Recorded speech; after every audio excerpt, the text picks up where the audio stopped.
Today, join me on an epic walk on the final footsteps of Julius Caesar from his house in the Forum to his place of assassination. Hey everybody, this is Darius. All right, today it's the Ides of March. And the end of the day for Julius Caesar is right over here in the Curia of Pompey. He was assassinated by conspirators inside the Senate House. Now I'm going to take you on an epic walk. We're going to depart, as Julius Caesar did, from the Domus Publica. We're going to walk through the Roman Forum, and we're going to go through the Velabrum. We're going to make our way past the Forum Holitorium. We're going to make our way past the Circus Flaminius and end up here today in this archaeological park that we call Largo Argentina, with the 4 Republican temples. Butting up against it was the Curia of Pompey, where Julius Caesar was assassinated on the Ides of March. Let's take together an epic walk, following in the footsteps of Julius Caesar on his last day, forever changing history. As a way of connecting to history, as a way of connecting to the Ides of March, one of the most historical moments in Roman history, well, we're going to take that walk of Julius Caesar on the Ides of March. And it's a fateful walk from his house in the Roman Forum. I'm standing by the remains of the Domus Publica, and we're going to make our way about 15 minutes through the Forum and over to the Senate House that was part of the Theater of Pompey. So join me for an exclusive walk following the footsteps of Julius Caesar. So we have here, right behind me underneath this roof, is the excavated remains of the Domus Publica. Now, Julius Caesar was the Pontifex Maximus. The Pontifex Maximus historically, traditionally lived in the Domus Publica, which was a house next to the House of the Vestal Virgins, right next to the Temple of Vesta. So this conglomeration then of historic buildings is where traditionally the Pontifex Maximus, in this case Julius Caesar, had to reside to oversee the Vestal Virgins and oversee them overseeing the cult of Vesta. Now with Augustus, well, he moves the cult up on the Palatine Hill by his house, no longer constrained to live in the Domus Publica. The Domus Publica is then going to go out of use. But this is where Julius Caesar starts his day. Now already the conspirators are meeting at 7 a.m. By about 8 a.m. they're already in the Senate House over in the Campus Martius, waiting for Caesar to arrive. And he's not going to set out until the 5th hour. He's not going to set out till about 10:45, arriving at the Senate House around 11. And then he's going to be seated in the Senate House, entering and seated, and the proceedings are starting around noon. So we're going to take our way there, taking in the contemporary views of the Roman Forum for Caesar and kind of ignoring the later imperial structures that still occupy this space. So let's take a little walk together on the Ides of March, the fateful walk of Julius Caesar. So we're leaving the Domus Publica area, and Julius Caesar would have made his way from his house onto the Via Sacra, and we're going to do the same thing. And the conspirators had a lot of ideas of where to assassinate Julius Caesar, and of course one was along the Via Sacra. Another one was during gladiatorial games in the theater complex of Pompey. They decide to go for the Senate House. Another idea was the voting halls in the Saecta, which was being reconstructed at the time by Julius Caesar. So we're walking down this historic Via Sacra, the Sacred Way, looking up at the Palatine Hill. Would have been lined with contemporaries' houses along the slopes of the Palatine Hill. Of course, now it's just the palace. There's the Domus Tibertiana. Of course, there won't be the Temple of Antoninus Pius and Faustina, but there will be the Regia. And the Regia is the king's house that becomes a place with important historic shrines to Mars, to Conceiva and Ops.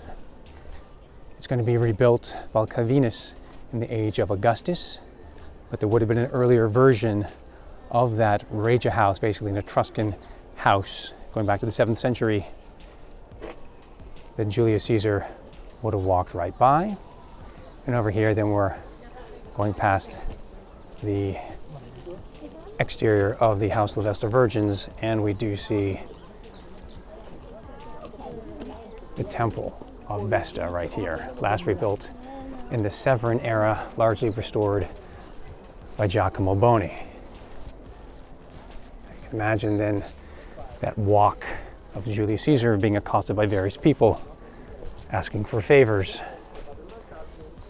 past the Temple of the Castors. So we're leaving behind the Temple of Vesta, and we're passing by the Temple of the Castors in its final form, rebuilt by Tiberius in the reign of Augustus. But what we're going to do is pass by the Roman Forum. We're also thinking about Julius Caesar historically, fatefully, where there was a tribunal. There is today the remains of the temple of Julius Caesar. Caesar, the god Divus Julius. But Caesar right now is thinking about getting himself to the Senate House. How do you do that? He's going to go probably along this side, flanking his in-progress reconstruction of the Basilica Julia, which is going to be finished by his successor, Augustus. But what he's going to do is make a beeline, and he's got to go around the Temple of Jupiter Maximus on the Capitoline Hill. So he's not going to go up and over the Capitoline Hill. There's not really a great route for that in antiquity. What he'll do, what makes most sense logically, is to go to the end of the Basilica Julia, about the length of a football field, and he's going to take a left on the Vicus Iugarius, the road that yokes the Forum to the river port, to the Tiber. And that's going to get him into the southern end of the Campus Martius. Try to leave a little space for the others. So try to form. You can imagine all these people, how crowded it would have been in antiquity as well. But here we are. Here is the Vicus Iugarius. That then continues. So for us to continue our walk, we're going to have to exit the archaeological park. All right, so now we're outside the Roman Forum. There's the Temple of Saturn, and the Vicus Iugarius is just that road down below. But now we're outside, and this is the continuation of that same road. It is the Vico Iugario in Italian, but it's the same road. And we get to go across the Velabrum area. We're looking at the deposits of ash and volcanic material from eruptions about 500,000 years ago that make the hills of Rome. So we're walking right past the Capitoline Hill on our way through the Velabrum, where, if you know your Roman history, when Julius Caesar is on his triumph after winning his civil wars, somewhere in the Velabrum, the axle of his chariot breaks. A bad omen, but he powers on with a replacement chariot. So we have a lot of history here in the Velabrum. It was a place with lots of shops. It's a place where slaves are going to be auctioned off. It's a place with warehouses. So we want to be aware of all the history in the Velabrum area. And this is the route that most likely Julius Caesar is taking. He doesn't have to go up and over the Capitoline Hill. He's going to go past these Republican monuments as we are still today. He's going to end his route on the Vicus Iugarius, this road that yokes. That's what it means. It links the Forum over to the river harbor, or the early emporium of Republican Rome. And we'll end up looking at some Republican monuments as we'll then enter into the southern campus marshes. Leaving behind the Forum Holitorium temples, Julius Caesar is going to be here, walking past a job site for a theater that he doesn't live to complete, but we know he's cleared out the area, and we know just beyond the three temples, there in the distance of the Forum Holitorium, he's dismantled the Temple of Pietas to make a very large theater to rival that of Julius Caesar. Temple of Bologna he would have walked past, the Temple of Apollo he would have walked past. What we see here reconstructed in the fascist era dates the time of Augustus. And the Theater of Marcellus dates the time of Augustus. But imagine the time of Julius Caesar, on this fateful day, he's now entered into the Campus Martius area, the southernmost part, and he's walking past these temples. They have religious associations, of course, they have political associations tied to the dedicators. And he's going past the Porticus of Metellus. Porticus of Metellus, 2nd century, large portico system surrounding the temple of Juno and Jupiter. What's going to be rebuilt? So what we see here is the Porticus of Ottavia, last rebuilt in the Severan age. We can admire the scale and the size. The outline remains the same, but of course, looking at these ruins, besides the blocks of tuff, we have a lot of marble.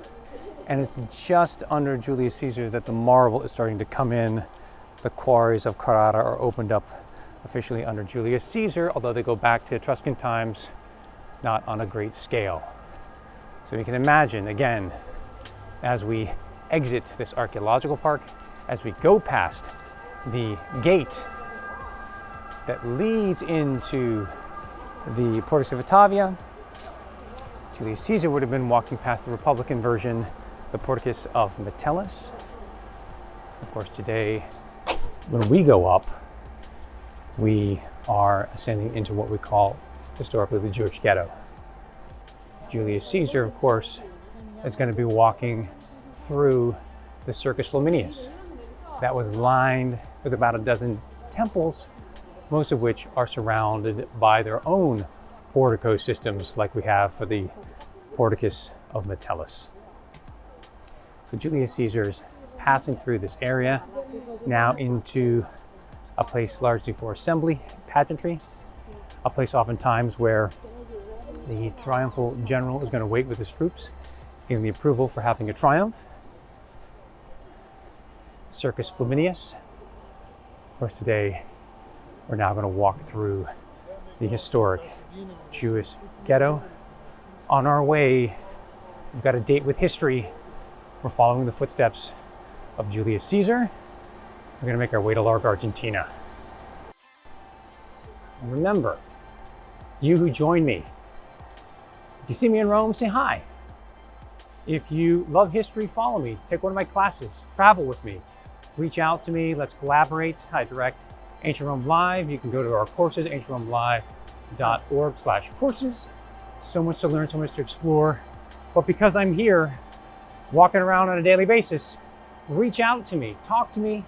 Let's get excited about history. Let's get excited about Rome and empire. So we're leaving behind the archaeological park, and we're now walking through the historic ghetto. But essentially, for hundreds of meters, this was the Circus Flaminius. And as you walk through that open space, sometimes used for gatherings, sometimes for the general and his army to wait to get the approval of a triumph, you had lining that piazza, countless porticos, and inside of each one of those portico systems that were squared off, there were piazzas, and in those piazzas were temples. So we're going past a very politically charged, but also religious area through the Circus Flaminius. We're in the Campus Martius, the floodplain. The Tiber is just to our left. And we're going to go north, leaving this system of temple complexes, and we're going to go to another group of temples, and that is what we call today Largo Argentina. But near that, adjacent to it, is the complex of the Theater of Pompey with porticos and, of course, with a Curia. And that Curia is going to be used by the Senate because the Senate house in the Forum, as we noted, had burned down. So they're using a space constructed by Pompey and his theater, even though Pompey was an enemy of Julius Caesar. At this point, the last man standing is going to use those spaces. In this case here, Julius Caesar is called to the Senate Assembly. It's about 11 in the morning. The conspirators are there, and you have gladiators waiting in the porticos for a possible performance, but also to assist the conspirators if they need help on this fateful day of Julius Caesar, the Ides of March. Finally, we arrive at today's archaeological park known as Largo Argentina. And when we look behind the round temple, Temple B, the Temple of Fortuna, we can see the remains of the Curia Pompeiana, the hall in which Julius Caesar was killed by his fellow senators, forever changing history. To learn more about the Ides of March, the event that changed the history of Rome and the empire forever, there are 2 related videos on YouTube, Ancient Rome Live. Check them out. Hey guys, I'm Darius. I'm an archaeologist. Follow and subscribe my YouTube channel. You can find me also on Ancient Rome Live. You can also join me for courses. But the main thing is this: I'm an archaeologist. I live in Rome and I live this history daily. I'm walking in the footsteps of ancient Romans. So join me, follow, engage with me, and get excited about history. Today it's all about the Ides of March, but there's so much more to explore in Rome and throughout the Mediterranean.